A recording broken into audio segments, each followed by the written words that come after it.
like management for pain, stress, and anxiety, and comprehensive medication analysis. She is also certified in travel health and palliative care. Dr. Lisa, we're looking forward to your presentation on sleep strategies. If you have questions, we will take some time at the end for some discussions, so please put your questions in the comments or email mentalhealthweek@mymorden.ca. Dr. Lisa, take it away. Well, thank you for that introduction, Stephanie, and great information just prior to me about children and anxiety. It's a bit of a segue talking about sleep as well. Okay, I'm just going to get my slides set up here.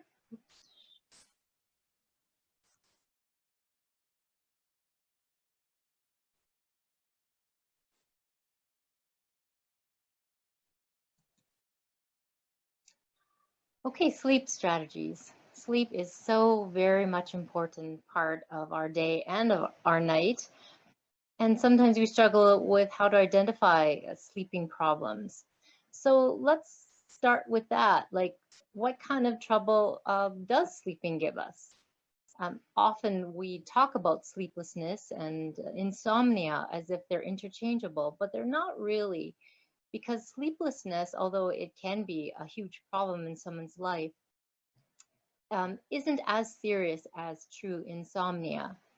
So sleeplessness is quite common in our environment, and it can often be treated with self-care and lifestyle management. True insomnia is less common, and we'll talk about what defines true insomnia with the next slide. And true insomnia certainly can require assisted intervention, either from your healthcare practitioner or even a naturopathic doctor.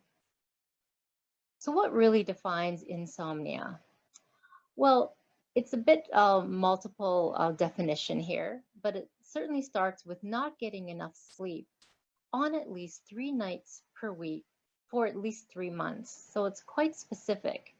And it should also include trouble with daytime impairment, not thinking clearly, and not ever really feeling rested when you wake up. It could also include taking more than 30 minutes to fall asleep on those nights that you're having trouble, or waking up during the night and staying awake for at least 30 minutes or more before you're able to fall asleep again. And it certainly includes a chronic worry about lack of sleep. So it's quite multiple faceted defining insomnia. And this is important because we want to treat insomnia a little more rigorously than occasional sleeplessness. So how do you know if you have insomnia? Well, aside from those definitions on the previous slide, it's really helpful to evaluate a 24-hour sleep and wakefulness cycle or patterns. Sometimes a home sleep study is an effective way to do this. Often a practitioner will give you a diary to keep track of your sleeping patterns for a couple of weeks. And this can give you some objective information to share with your practitioner. It's sometimes helpful to interview your sleeping partner or your bed partner if you have one, because you might feel like you've been awake for an hour, but really it might only be a few minutes, and they can sometimes give you a clue for that. Family history is also an important part of the picture because sleep disorders can run in the family. So what causes insomnia? Well, there's some real primary causes of difficulties with sleeping. And one of them is, of course, breathing disorder, like apnea. You've heard of sleep apnea and different types of breathing problems while you sleep. Narcolepsy is also a common problem, or cause of insomnia. Sleeping on and off all day long can then lead to not being able to sleep at the proper nighttime. Circadian rhythm and sleep-wake disorders like jet lag is quite common. In our area, there's often a lot of shift workers that have a real trouble falling to sleep when it's their time to sleep. There's a condition when you sleep that you can move abnormally, and that's while you're dreaming. So you're kind of trying to bring your dreams to life. which is a little bit different than restless leg syndrome because movements of your legs can happen without dreaming. So all of these points or conditions on this slide can be the real reason why you're not sleeping. But often it's a bit more complicated than that because there could be a lot more other causes of insomnia. That's not really the primary cause, rather a secondary cause from other illnesses or conditions. Of course, other lung or pulmonary diseases, again, related to breathing or trouble breathing during your sleeping. Diabetes, cancer, rheumatic diseases. Of course, the main cause of sleeplessness there would be pain and waking up from pain during the night. Just like fibromyalgia would also cause difficulty sleeping because of frequent pain episodes. Heart disease, including high blood pressure or hypertension. Hyperthyroidism, which of course is a hyper or overactive thyroid, can cause disturbances in the sleep. Urinary incontinence, reflux, pregnancy, the discomfort of enlarged body while you're pregnant can cause many troubles during sleep, as well as hormone fluctuations during pregnancy and during menopause. Lyme disease, HIV, chronic fatigue, itchy skin. Itchy skin is by far a very common condition that can lead to sleeplessness or insomnia. And sometimes if we can just appropriately treat the itchy skin, we can actually avoid having to use sleeping medications. Kidney disease is also a common cause of insomnia. And probably one that we all are very aware of is depression, anxiety, and PTSD, as well as substance use disorders. So with any of these secondary causes, we don't necessarily want to treat insomnia directly if you're found to have one of these illnesses. Rather, we want to make sure that the secondary causes are better treated. So we want to focus on the illnesses and treat the illnesses correctly and to see if the insomnia would resolve. So what other things can lead to insomnia or sleeplessness? Well, these are things that we may be able to change or modify, like our behaviors. Too much screen time. The previous speaker spoke about screen time, but in this case, the screen time can change our body's normal responses to light and darkness. So if we have a lot of screen time prior to bedtime, our melatonin levels are not the same, and it could cause us to feel more alert than we'd like to. But even lately with the social distancing and physical distancing, we're spending a lot more time online and on our screens. So even more than normal daytime use of computer and screens can lead to problems of sleeping at nighttime. Of course, it's very good to be active all day long and to have a good physical activity routine. But energizing on physical activities prior to bedtime actually can stimulate you and not help you have a good sleep. Going to bed too early can be a problem with sleep. Eating too much and too close to bedtime is also a very big problem for a good sleep. Some environmental causes of insomnia or sleeplessness would be the room conditions, like too much light in the room, too much noise in the room, maybe background noises or a partner snoring, the room being too hot or too cold, and of course the comfort in the bed. Make sure you got a good bed.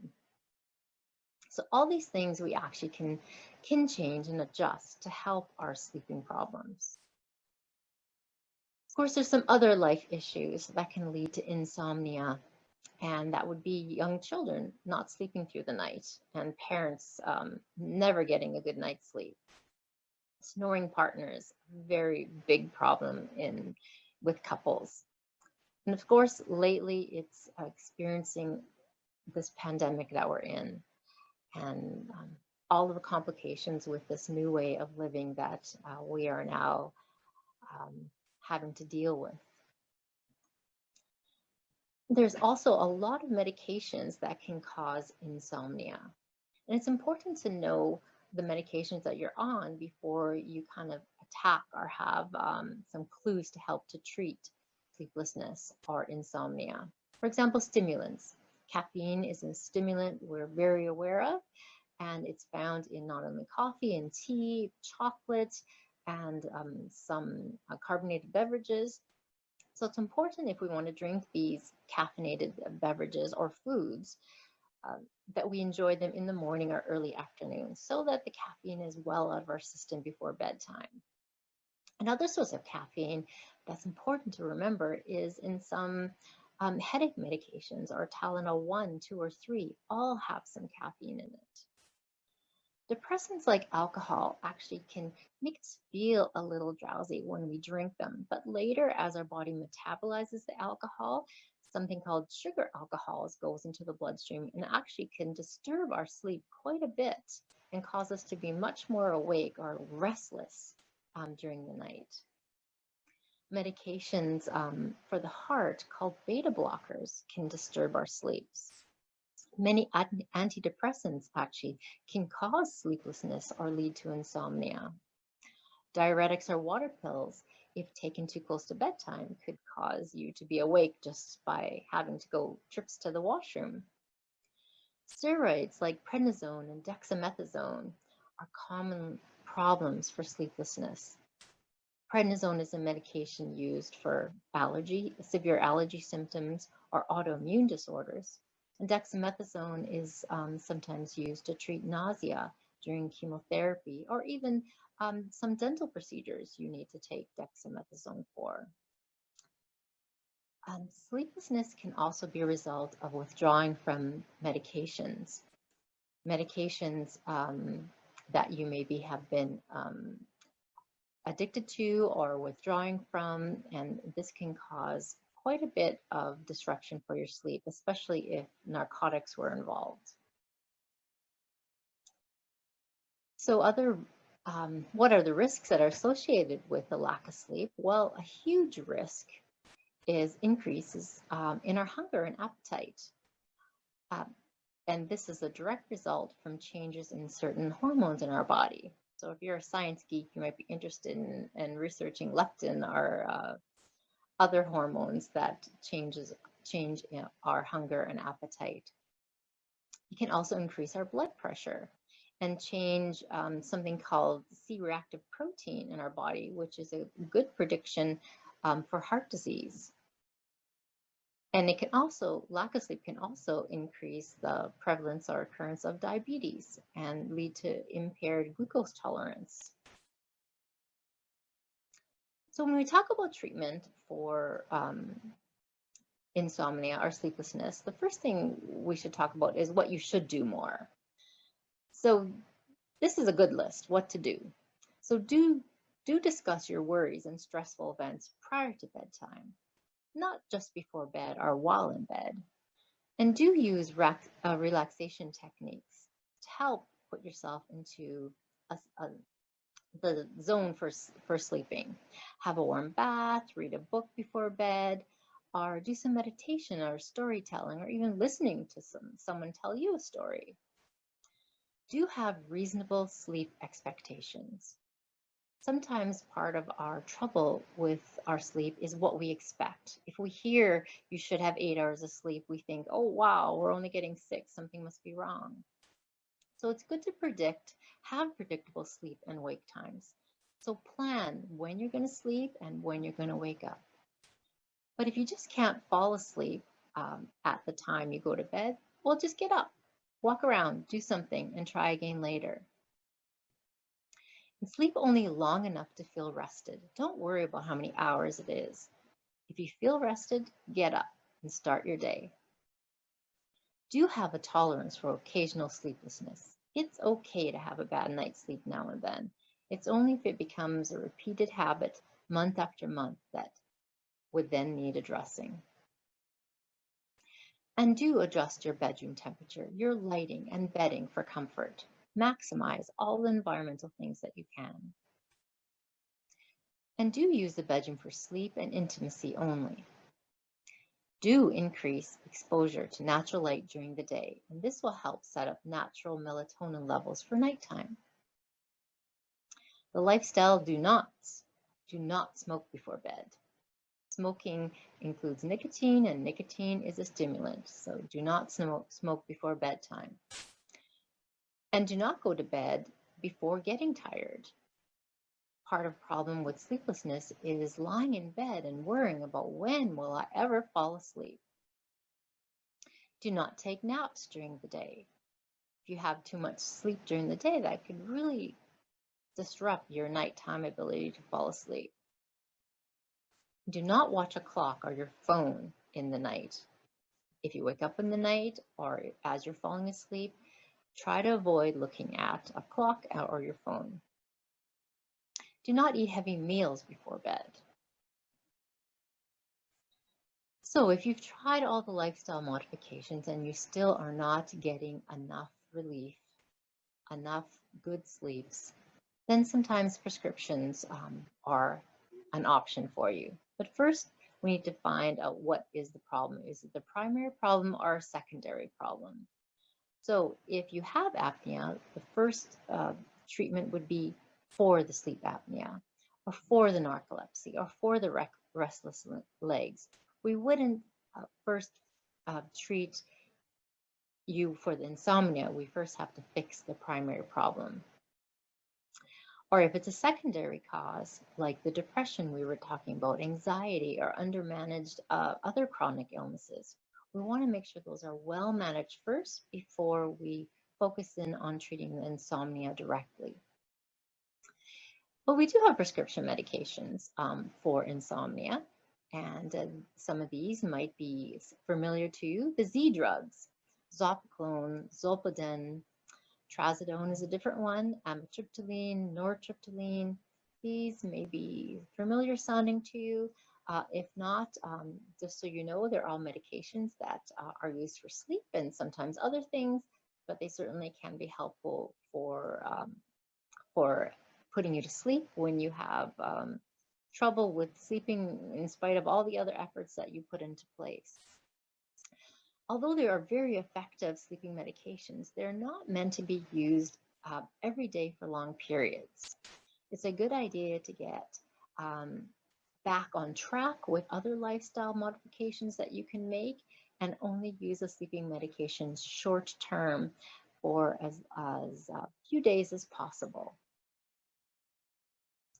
But other good options beside prescription medications are supplements and botanicals. Some of these you may have heard of before, like lemon balm, B vitamins, melatonin, L-theanine, valerian root, hops, passion flower, chamomile, and even cannabis with THC can be helpful. The THC is better than just CBD alone. These medications can be found on their own, or they often are in combination with each other to help maximize the sleep potential. Of course, if you're really having trouble identifying what the problem is for your sleeplessness or insomnia, it might be helpful to be referred to a sleep specialist if necessary during a home sleep study. A company that we have here in Manitoba is called Cerebral Health, and they offer both specialist and home sleep studies. Because at the end of the day, we all really do need our beauty sleep. And does anyone have any questions?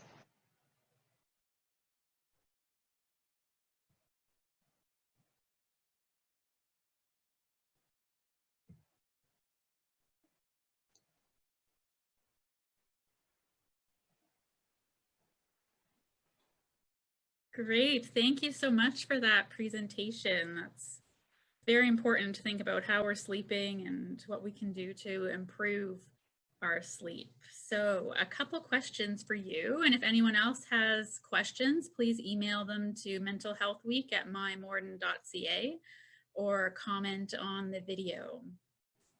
So here's one question. I've been taking gravel for a few months now to help me sleep. Is that safe?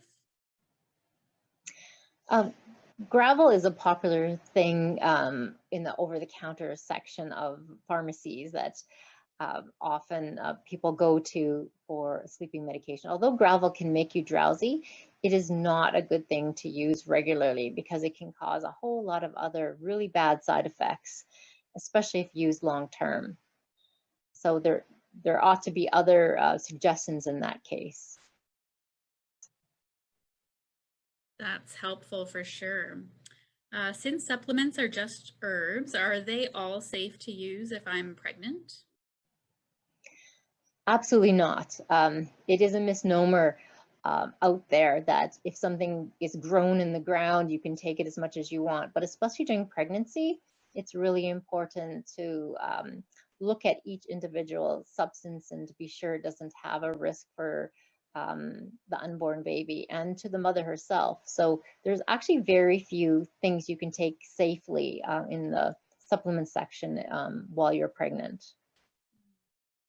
That's good to know. Yeah, you often do see that on the labels there, and always good to check. Another one here. I've been on a sleeping pill for years and want to stop it. Can I do that?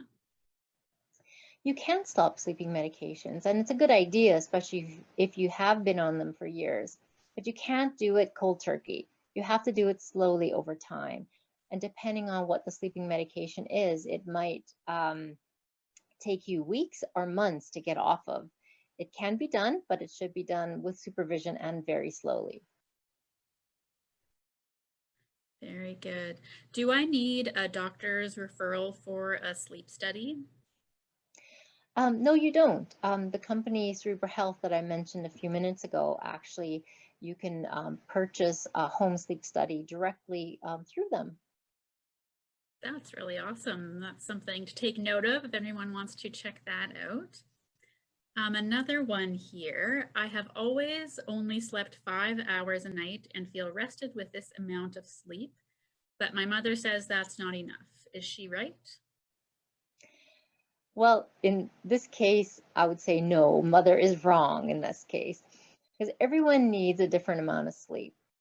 And as I said in my presentation, if you feel rested after, let's say, 5 hours of sleep or 6 hours of sleep, then that's really all you need. There isn't the magic number or number of hours of sleep for everybody. It's very personalized. That's awesome. Yeah, there's apps that show you how much you've slept, and I know I sometimes use it too, and I'm like, oh, we got to get that 8. What do you think about apps that detect your sleep and how much you're sleeping?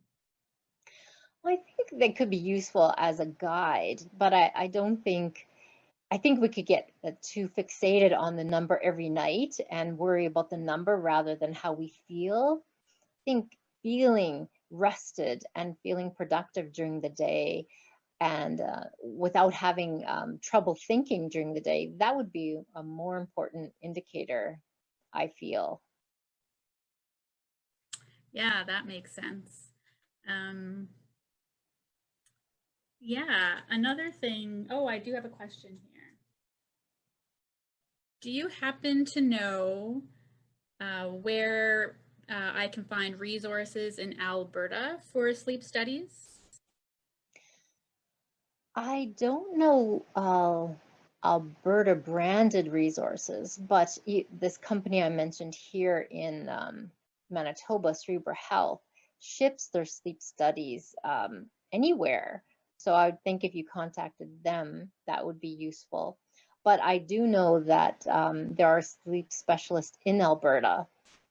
If you want to contact me directly, like whoever asked the question, I could maybe do some research and give them some, Alberta branded names.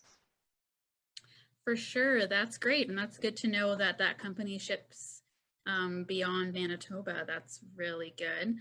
And yeah, feel free to contact Dr. Lisa directly. We did post the link to Apothecary of Morden and also their Facebook page. So you can get contact info there. Yes, and anyone else, if you have questions, please email mentalhealthweek@mymorden.ca or comment on the Facebook page. Yeah, sleep is so important. Another question I have is there a certain pillow that is best for sleeping? Again, that would be a very personalized response. I think whatever kind of pillow you like to use, whatever you feel comfortable, unless you have some neck problems, I think whatever makes you feel the most comfortable. Sometimes people even sleep without a pillow, which can be perfect. I mean, if you have different sleeping disorders, then elevation is pretty important part of a good sleep. But otherwise, no, there's no magic pillow. Oh, shoot. I was hoping for one. Well, that is great. And you can touch base with Apothecary of Morden directly through their website or Facebook page. They have lots going on there. While we have a couple minutes here, can you tell us more about flotation therapy that you have at your apothecary? Oh, sure. Which it can tie into helping with a good sleep as well. So flotation therapy is another way of describing sensory deprivation tank. It was popular in the 70s in different parts of the world, and it kind of regained some popularity lately as we're looking for ways of managing pain and anxiety that are non-pharmacological. So in a sensory deprivation tank, there is no light and no sound, and you're lying in a body of water about 11 inches high, and the temperature of the water is the same temperature as your skin. So when you're lying in there, you really can't tell when your skin ends and the water begins. So it feels like you just your head floating in space. And with no distractions, like no sensory distractions, your mind is allowed to go to places that you wouldn't otherwise visit. And it often just wanders from here to there in sort of a meditative state. So this helps your mind with stress and anxiety and helps for relaxation of your mind, but also the magnesium that's in the water, which is a big part of the flotation. So it's super saturated with magnesium sulfate, which helps you float without any effort. The magnesium can absorb into the skin and help relax your muscles. And just the effortless floating is huge relaxation for your muscles and your nerves. Wow, that sounds like an amazing experience. How has COVID-19 and precautions around that affected that? And do you anticipate opening that service up at some point? You know, it is an activity that is done all alone without any people around. So we do offer flotation services now. We have 4 different levels of disinfecting for the tank, so it is a very safe environment to be in. As for the rest of the store, well, it's certainly has affected us greatly in how we manage our interactions with patients. I feel so naked right now, not having a mask on and talking to people. It's certainly wearing masks and other PPE has been a big part of our day-to-day practice. But we are still able to help people, and we don't want people to stop coming in, and we can connect virtually like what you have helped us with here. And I can also do that one-on-one with patients through my own, technical links that I have. So, we want everyone to stay as healthy as possible and as safe as possible. And I think we can do both. That's awesome. And that's great to hear that flotation is still happening. And that's right. You are able to clean that thoroughly, and then that is pretty safe to use. So if anyone's interested, you can check that out. Are there any other services at Apothecary of Morden you'd like to highlight? Well, with this week's announcement of phase 1 of reintroducing some services, we do have the naturopathic doctor coming back in to offer her appointment-based services. We have an Ayurvedic practitioner who focuses on whole health and very personalized health counseling. So that is coming back very soon as well.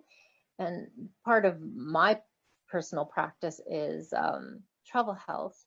And with travel health involves a lot of vaccinations. And with all of us waiting very anxiously for COVID-19 vaccine, there are a lot of other vaccinations that we ought to be vigilant with. And it's important for everyone to look into their own history to see if they're up to date on all the vaccines we do still have available.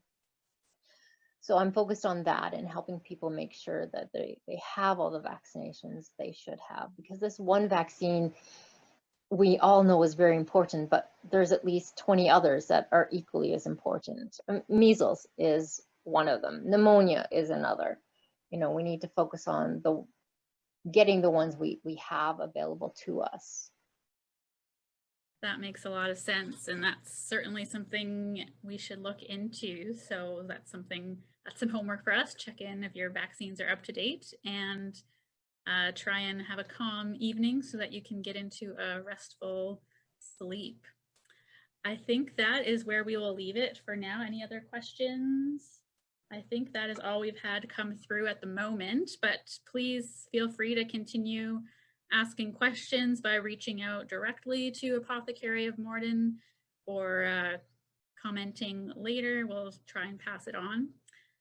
Thank you so much, Dr. Lisa, for sharing with us on this topic. I am sure the information will help us all to sleep better tonight. We just need to put it into practice. Our next topic, and that is how to conquer stress and build resilience, brought to you by the stress experts.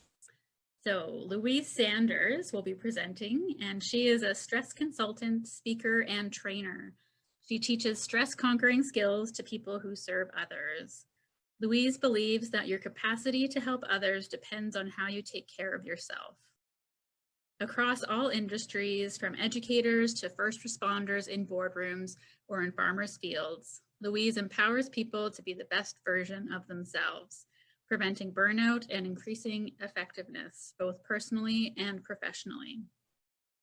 She knows that in our fast-paced and constantly changing world, people need simple, powerful, real-life solutions to stress that create true happiness, improve health, optimize performance, foster personal and organizational success, and make the world a better place. Louise is a certified heart math trainer. She holds a Bachelor of Physical Therapy and is certified in various alternative therapies, including neuro-linguistic programming. And she also co-founded the Stress Experts and shares research-based tools that help others reconnect to the power of their heart so they can be their own stress expert, rediscover their purpose, and operate with more effectiveness, ease, compassion, and love. Louise, we're looking forward to your presentation on conquering stress and building resilience. If you have questions for Louise, we will take some time at the end for a discussion. So please leave your question in the comments or email mentalhealthweek@mymorden.ca. Louise, take it away. Thank you very much, Stephanie. I am very excited to be here. Can you hear me? Yes, awesome, good. A little bit. Yeah, we'll maybe get you to turn up your mic volume just a little bit under your audio settings. Oh, well, that is unfortunate.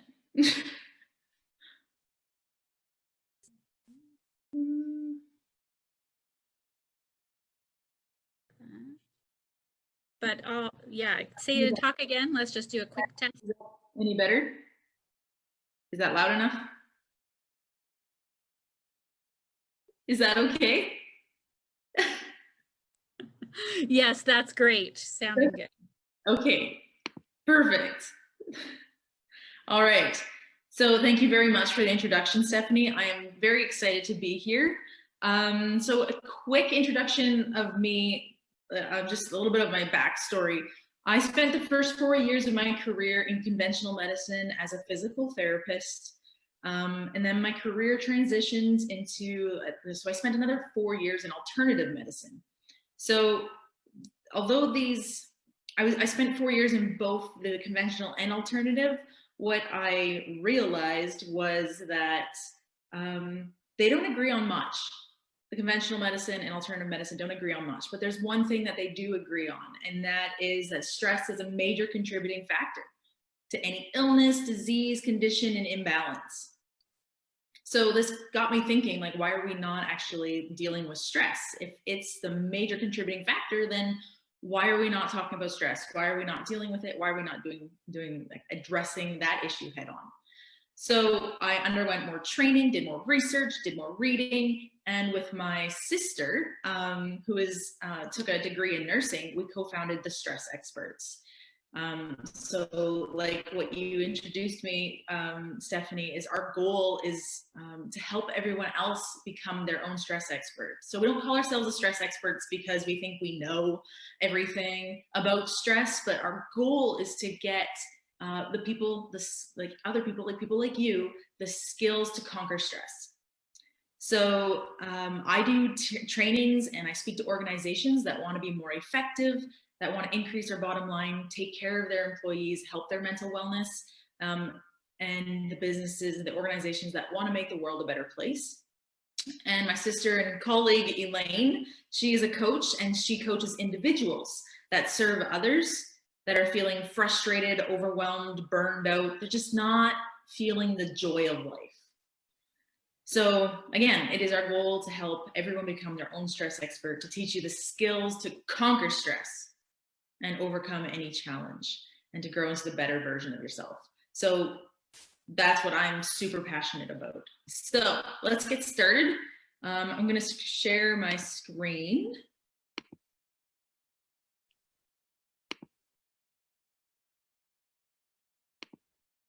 Is that working? Good. All right. So we are talking about how to conquer stress and build resilience. So we are living in uncertain times. There is lots of change. It's a very fast-paced world. We get lots of demands like emails. I mean, my goodness, how many emails do you get in a day? And it's not snail mail, it's like instant. So we have all this information at our fingertips. So with this, the world that's so connected, it feels like everything is happening in our backyard. And it feels like it's happening so close to home. And it can seem that everything in every part of the world is happening in or very close to home, and that can be very stressful. So today we will cover what is stress, and we will talk about what is resilience. And then we're going to talk about how to conquer stress and build resilience. So first off, what is stress? Now, there's a lot of confusion about stress, and this makes stress, well, stressful, which does not help anything. So the confusion around stress makes it difficult to talk about stress because we don't have a common language about what stress really is. So we say things like, I'm stressed, I have stress, that is stressful, you make me stressed, that makes me stressed. Like, we don't have a common language. And so really we're just talking like stress, stress, stress, but what does it mean? So let's clear that up right now so that we have a common language, and we're gonna take the confusion out of stress. So what is stress? Stress is not an emotion. Stress is not a life situation or an event. Stress is disharmony. It is physiological disharmony. It's a disharmony that's happening on the inside of your body. That's what stress is. So stress is disharmony that is the result of your negative emotional response to your perception of your life situation. Now, your emotions are the primary driver of your physiology. That's why I highlighted negative emotional response. So I'm going to say this again. Your emotion is the primary driver of your physiology. To me, like for me as a physical therapist, this is huge because what I learned like a lot about the physiology of the body, how the body functions. And you know what? They never talk to me about my emotions and how emotions affect your body. But we all know this because when you're angry, what happens? Your blood pressure rises, your heart rate goes up, your temperature increases, and you start sweating, right? All of those are physiological responses that happen because of your emotion. Another example, when you're nervous, you get butterflies in your stomach, your mouth gets dry, like there's a lot of things that happen just because you're experiencing an emotion. So your emotions are the primary driver of your physiology. This is huge and important information. When you experience negative emotions like anger, fear, anxiety, depression, overwhelm, etc., your body systems, all of your body systems, in particular your hormone system, your nervous system, and your immune system, they don't work well together. They are out of sync. All of your systems are supposed to be synchronized like a well-oiled machine. That is when we are the most effective and the most energy efficient. When your body systems are out of sync, it wastes a lot of energy. In your body, there is a nervous system. We know this, right? This nervous system is wired, directly wired into every organ and every system you've got. So you are like a car, because your nervous system has a gas pedal that speeds things up and a brake pedal that slows things down, like a car. Now, there's a scientific name and scientific terms for all this, but let's just get to the point. You have a gas pedal and a brake pedal. So remember earlier when I said that your emotions are the primary driver of your physiology? Well, when you experience a negative emotion, like fear, anger, worry, grief, sadness, depression, when you experience negative emotions, the gas pedal and the brake pedal of the autonomic nervous system, of your nervous system, are activated at random. This creates chaos in all of the organs and all of the systems it's wired into them. That is, all of them. So you are experiencing chaos in your systems when you experience a negative emotion. So experiencing a negative emotion is like driving a car with one foot on your gas and one foot on the brake and just pressing them at random. Now, what does that do to your car over time? That's right, it wears it out. And what effect does that have on your energy, on your car's energy consumption? Like, what's your fuel economy? Like, your fuel economy goes to the dumps and your energy consumption is really, really high. And then if you're driving your car with one foot on the gas and one foot on the brake, how's the ride? It's very jerky. It's the same thing goes when you experience a negative emotion. Your body goes through a lot of wear and tear, your energy consumption goes through the roof, and your ride through life is jerky.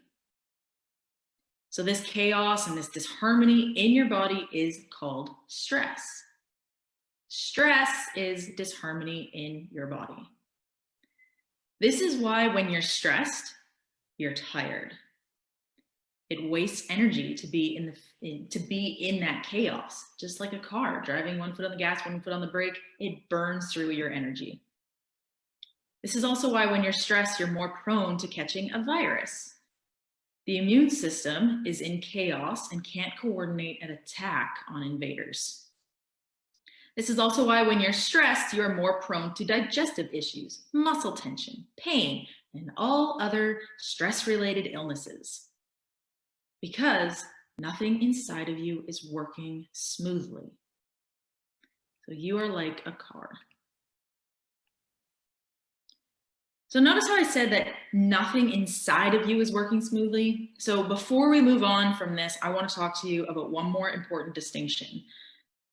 See, stress is inside of you. Stress does not come from the outside environment. And this is very crucial, very critical point to know here. Remember, stress is the result of your negative emotional response to your perception of your life situation. Your emotional response is an internal thing. Now, your life situation that you're responding to is the stressor. It's the thing that's on the outside of you that triggers a negative response in you. Now, you don't usually have control on the stressor. But here's the thing. You are responsible for your response.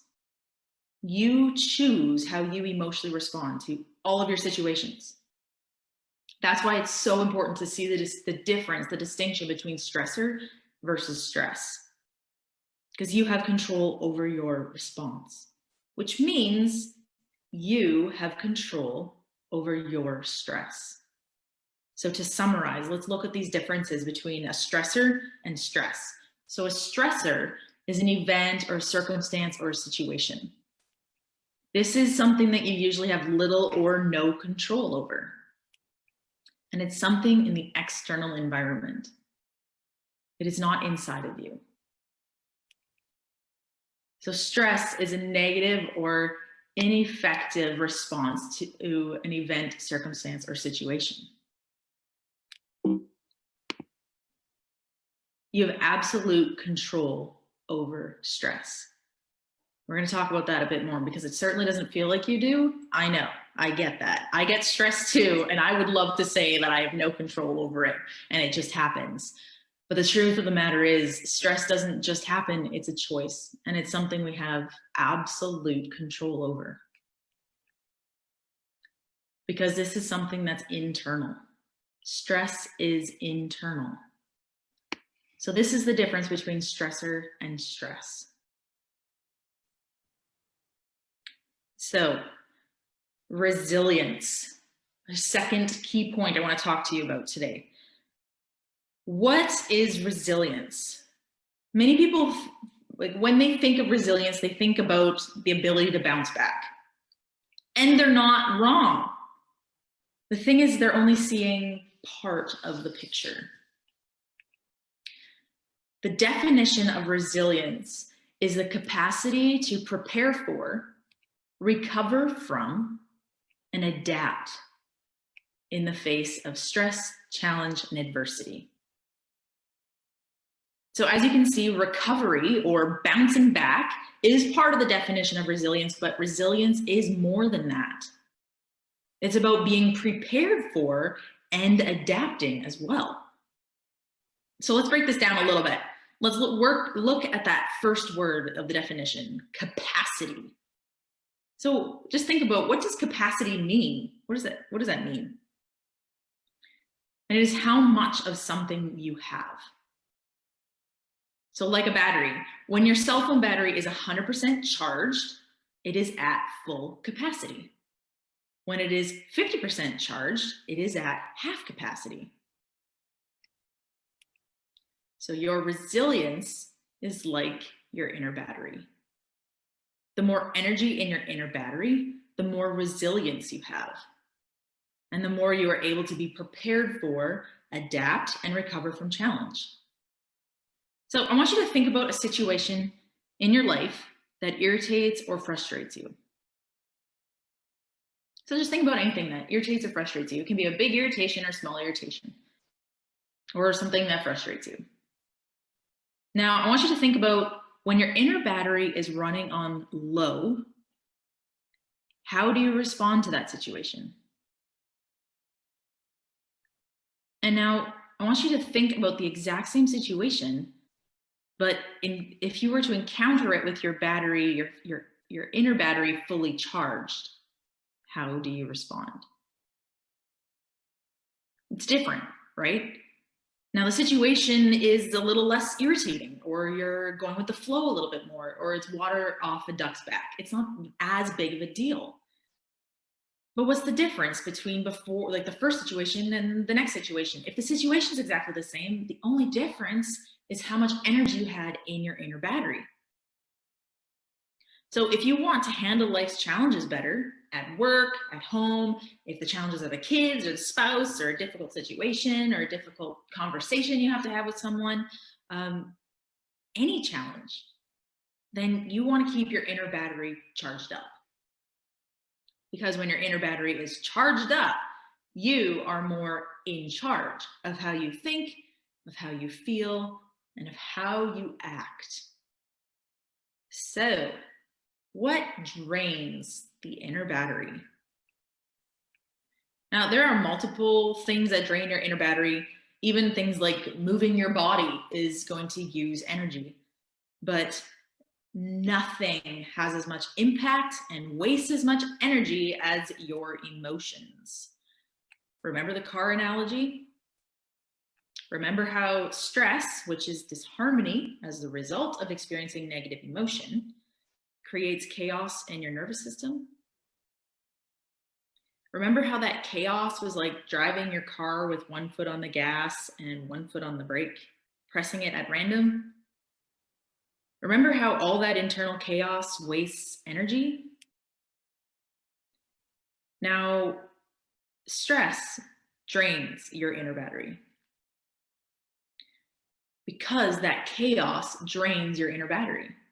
That chaos is created because you're experiencing negative or depleting emotions. Without energy in your inner battery, you are less able to navigate challenge. Things get under your skin easier. You are less in charge of how you think, of how you feel, and how you act. You say things that you don't mean. You do things you later regret. Your focus, memory, creativity are impaired. Life gets harder and jerkier, and you have less energy for your day. Even your sleep gets affected because stress drains your inner battery. Stress decreases your resilience. Okay, so how can you make life easier with more flow? In other words, how can you keep energy in your inner battery? This brings us to, how do we conquer stress and build resilience? So we talked about what stress is, that stress is disharmony as a result of experiencing negative emotions and experiencing negative attitudes. Both emotions feel like all three, emotions, feelings, and attitudes, I kind of just lump them together because they all have the same effect on the physiology. They all create chaos. So if stress is this disharmony because of our negative emotions and attitudes, conquering stress then is about creating harmony as a result of experiencing positive emotions and attitude. These include care, appreciation, gratitude, acceptance, understanding. And those are just a few. These are the emotions that feel good, that are often associated with the heart. So when you experience positive or renewing emotions, your nervous system, gas pedal and brake pedal work in harmony. They work together, creating a state of flow, of synchronization, or what is known as scientifically, it's called coherence.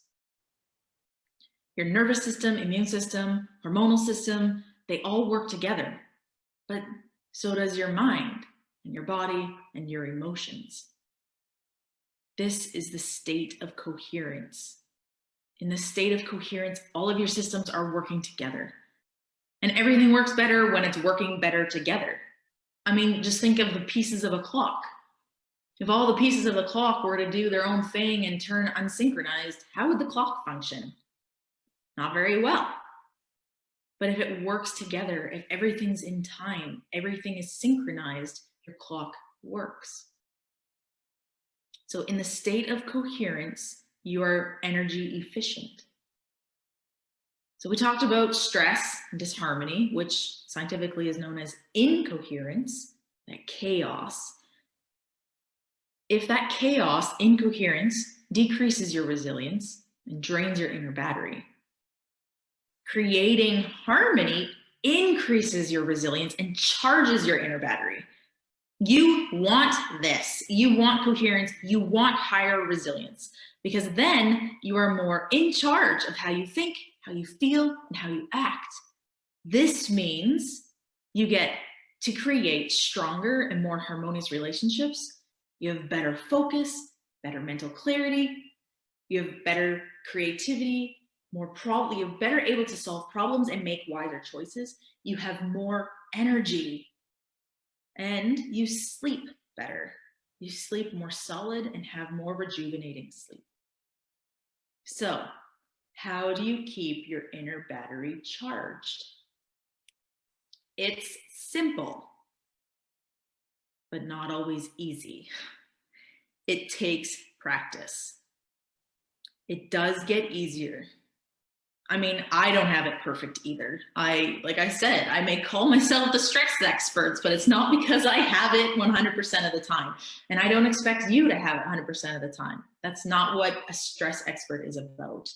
It's about having the tools to get out of stress, to conquer stress. So chances are you won't ever get it perfect.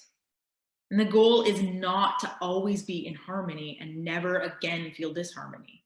That's pretty unattainable. And that doesn't really sound human. But the goal is to have the skills to self-regulate, to move out of disharmony when you want to. The goal is to have emotions, not let emotions have you. So conquering stress and building resilience comes down to decreasing negative emotions, decreasing disharmony, and increasing positive emotions and increasing harmony. This is called intelligent energy management. It's simple. Manage your energy. Again, it's not always easy. I know, I get that. But it actually is very simple. So experiencing negative emotions drains your energy, and experiencing positive emotions renews your energy. So to intelligently manage your energy, that inner battery, so to intelligently build resilience, very simply, experience negative emotions less often and experience positive emotions more often. It's simple. So obviously, intelligent energy management begins with awareness. You must become aware if the emotion you are experiencing is draining you or is it renewing you? And if you are experiencing a draining emotion, you have the choice to change it. Remember, that disharmony is created inside of you. You have ultimate control over it. So we're going to talk a little bit more about that in a minute.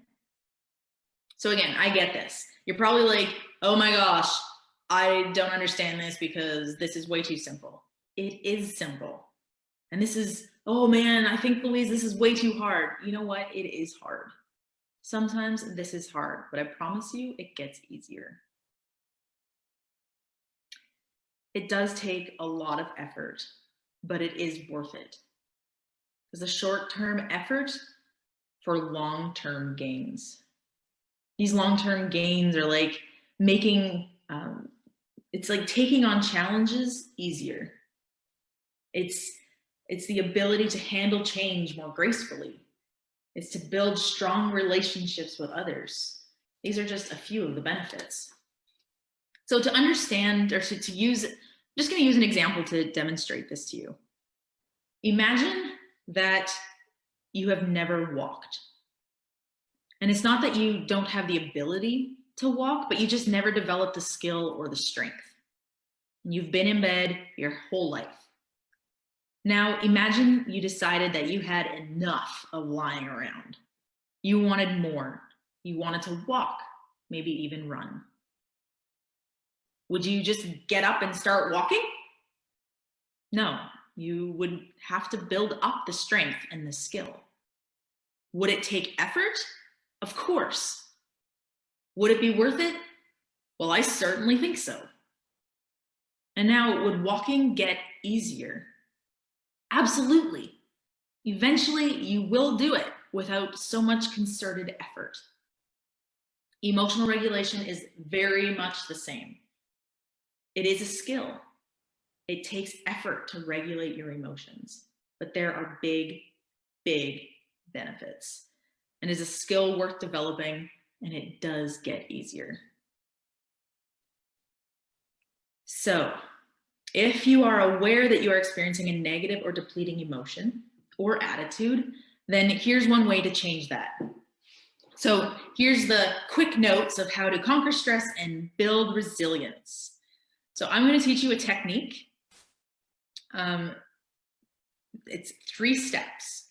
So I'm going to show it, like I'm going to explain it to you first, and then I'm going to give you the chance to try it together with us here.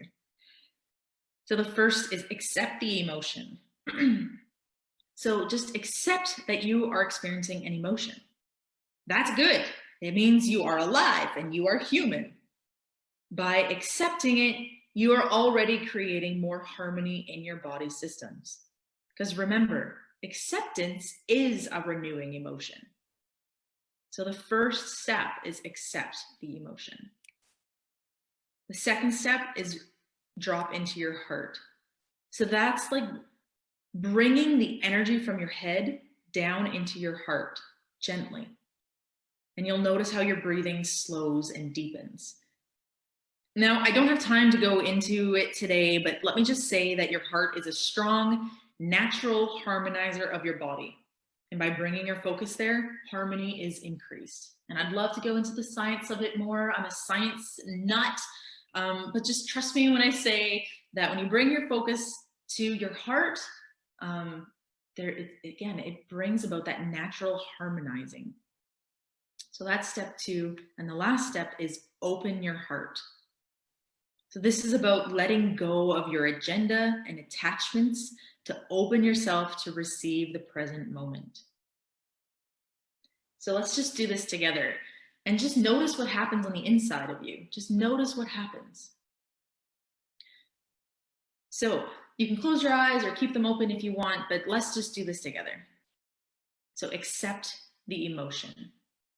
Accept what you're experiencing right now.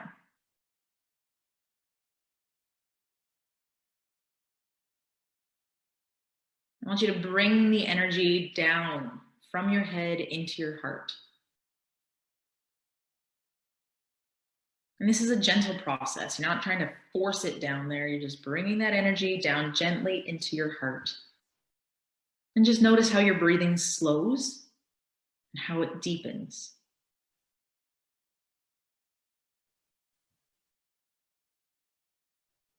And as you're breathing slow and deep, open your heart. Let go of your agenda and attachments. Just open yourself to receive the present moment. As you breathe slow and deep.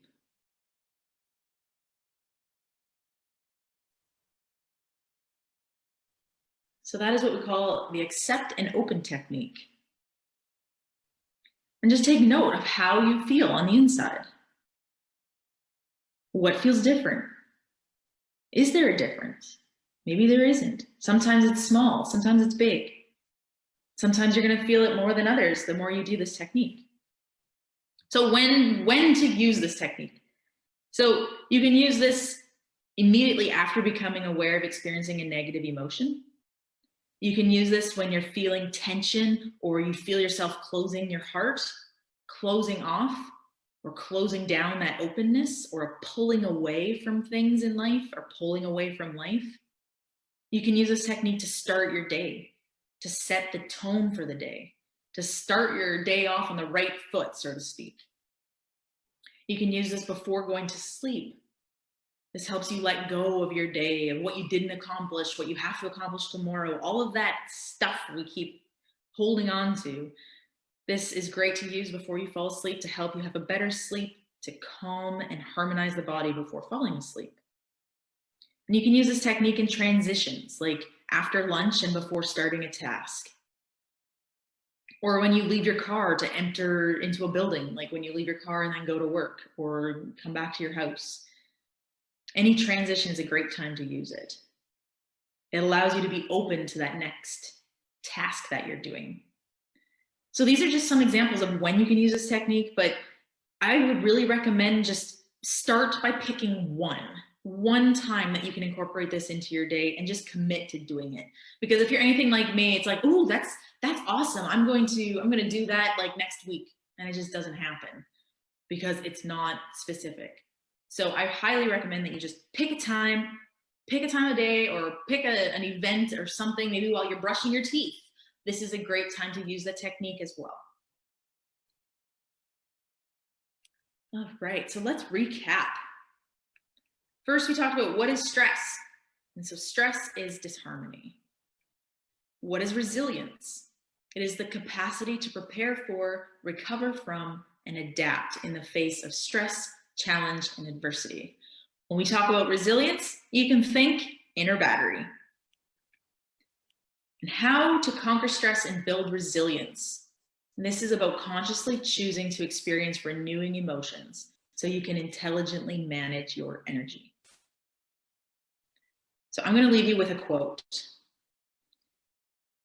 We have absolutely no control over what happens to us in life, but what we have paramount control over is how we respond to those events. Now, this may sound like a very powerful quote, but it really gets its power from the person who wrote it, Viktor E. Frankl. He's an Austrian, or he was an Austrian neurologist and psychiatrist, and he's a Holocaust survivor. He wrote the book Man's Search for Meaning. He not only survived the Holocaust and concentration camps, but he thrived in the Holocaust, and he helped others thrive. He also said, everything can be taken from a man but one thing, the last of the human freedoms, to choose one's attitude in any set of circumstances. Now, I don't know about you, but when it comes to freedoms and choice of attitude, a man that not only survived, but thrived through such massive challenge knows what he's talking about. You will encounter all sorts of challenges in your life of every size. That's just a fact.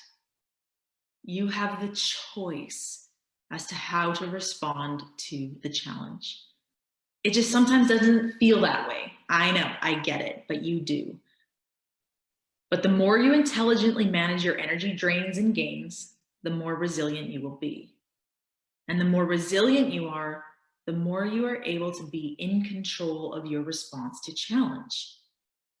So by being in control of your response to challenge, you can choose to experience more positive emotions and create more harmony.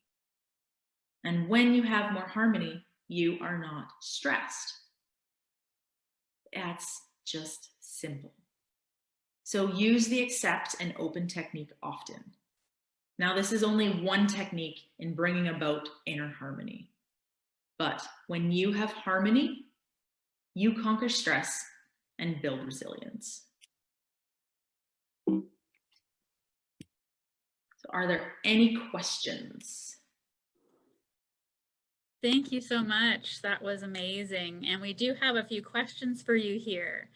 How can we get more information on managing stress, and how could we make an appointment? Awesome questions. So how can you get more information? You can visit our website, www.thestressexperts.com. And how can you make an appointment? You can just contact us on our website there, or you can email us at info@thestressexperts.com. We also have some free resources on our website. If someone wants to start there, that's a great place to start too. Yes, I've looked through some of those resources and they're really great, and I encourage people to check out their website and look through those resources. Another question we have here are, I'll go through as well here. Are negative emotions bad? Negative emotions are not bad. They are necessary. People may think that they're bad because they don't feel good, but no, negative emotions are not bad. We need all kinds of emotions. They are the spice and the flavor of our life. But the reason some people may think that negative emotions are bad is because it drains our energy. Now, when a negative emotion happens to us, sometimes they just barge in. And that's what I mean when I say that stress, it doesn't feel like you have a choice, because that negative emotion just comes in and you're angry and it doesn't feel like you had the choice. That wasn't your choice to be angry, and it's not your choice to be anxious, but it is your choice as to how long that emotion sticks around. So they're not bad. It all depends on how long you let them stick around. That makes sense. Another question we have here, Are you saying that I should think positive and all my troubles will go away? No. There are two things to mention here.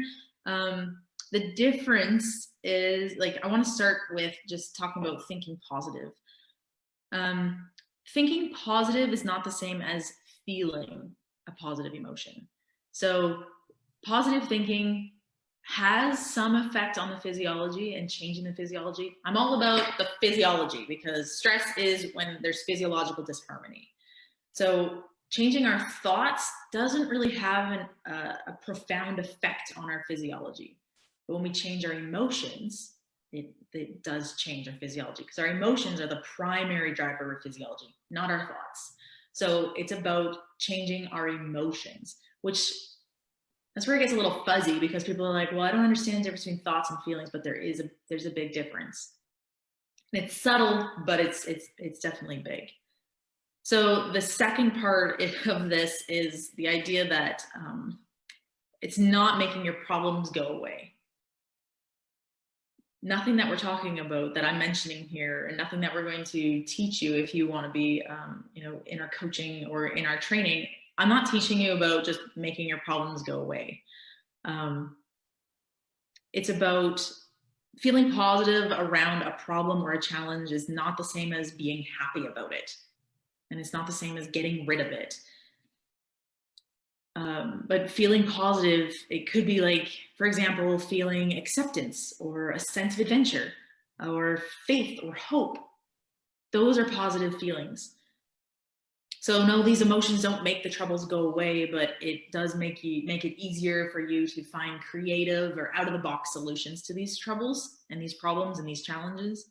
It also makes the troubles easier to bear, and it makes life better.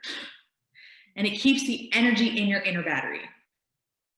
So when you're feeling negative about a problem, there are none of those benefits. Actually, it's detrimental. It takes you further away from finding the solution to your problems. It has the opposite effect, physiologically speaking, because when you experience a negative emotion, it causes chaos in your nervous system. It actually shuts off the brain. It makes your brain go offline. That's why you end up saying things you don't want to, that you didn't mean, or you do things that you regret, because your brain goes offline. The thinking part of the brain stops working because of that chaos that's happening. So when you can experience positive and renewing emotions, creates that harmony inside and actually helps you think through problems better. Does that make sense? Yeah, that does make sense. And I think you've talked a bit about this as well. Wondering if you can just flesh it out a bit more. How is this different than repressing emotions? Right. So repressing emotions is like pushing it down. What I'm talking about here is just not engaging in them in the first place.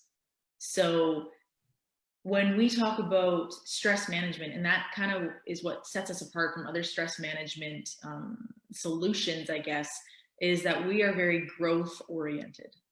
So instead of I'm an anxious person, I'm going to just shove it down and put on a happy smiley face, we talk about growing into the person that doesn't be anxious. So it's about a growth model. It's about character development. It's about becoming the best version of yourself. So repression is like, I'm not going to grow, I'm just going to ignore and push down. Where what we're talking about is conquering stress, so growing bigger than your problems. Does that make sense? Yeah, it does. How does what you're talking about here connect with mindfulness that we're hear lots about? And just mindfulness, I think we'll say you see your emotion, you feel it, you acknowledge it, but you don't fixate on it. You just kind of watch it pass through a river going by you. How do you connect mindfulness to what you're talking about here? I think mindfulness has a lot to do with the thoughts and the thinking. There is similarities to it, but by again, I don't have time to go into it all, but if I could, I'd go into the science, and that's what we do with our clients in our trainings. We go into the science so that it makes complete sense. But we engage the very real power of the heart. So in science right now is proving what perennial knowledge and ancient knowledge has known, and we say it in our sayings. That the heart knows the truth. The heart has the power. Follow your heart. All these sayings around the heart, and science is showing that it's true. So we engage the power of the heart to change the physiology. We help you hack your physiology to conquer stress. So mindfulness, to me anyway, is not a mind game. That's not what I want to say. But we're about engaging the power of the heart to hack your physiology and become happier and a more effective, higher performing, fully engaged human. Yeah, that sounds awesome, and great to hear how you distinguish between the two, and I can see the difference that you're talking about. So really cool to see what you're doing with that. I think we'll leave it at that for questions. So thank you so much, Louise, for sharing with us. And we have posted the website in the video comments, so please check it out and see what they all offer there and become your own stress expert. And thank you to everyone who's watching and who will be watching later for participating in Mental Health Week.